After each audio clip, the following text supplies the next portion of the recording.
And the power station isn't really one building.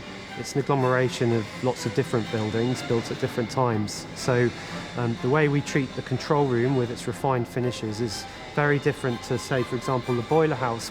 The control room itself, I mean, it's a spectacular space.